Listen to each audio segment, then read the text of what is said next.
After a day of cars sliding off roadways, we could be in for a dangerous night and a dangerous morning tomorrow.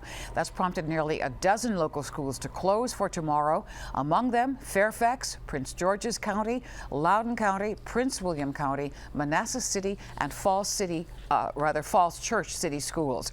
We are showing you the school closings scrolled across your screen.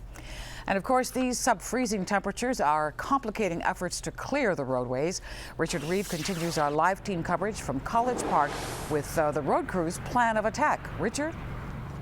Yeah, Maureen, we're high above the inner loop, and you can see pavement here behind me, but the big concern for everyone is that dreaded refreeze, how it could impact the morning commute. But some of these road crews may have a secret weapon. An armada of plows hit Virginia and Maryland highways this morning. I'm actually glad I don't have to work today. Typically I do. That didn't mean main roads like I-66 and the Beltway were any cakewalk. I got lucky I was behind a snowplow for a little while, so cleared the road out for me. The problem, a nasty winter combo. First freezing rain, then sleet, then snow, all layered one on top of the other. Four-wheel drive doesn't make you stop any quicker. Even heavy vehicles like this tractor trailer along Route 50 in Maryland near the Beltway weren't immune from the slippery conditions. When those temps are that cold, the ice is very difficult to melt until we get some traffic and we get some sunlight. The big concern now, a major refreeze overnight.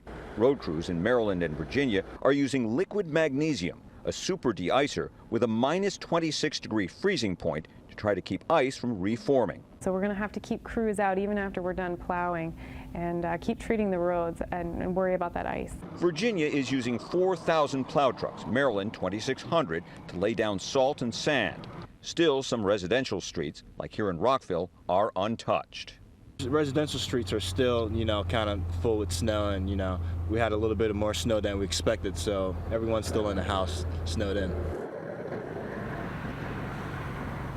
And it was a dangerous day on the roads. In Virginia alone, 800 crashes. We're told that road crews will be working throughout the night treating, and they are hoping that liquid magnesium combined with the salt will do the trick and make everyone's commute tomorrow a safe one. Reporting live, Richard Reeve, ABC 7 News.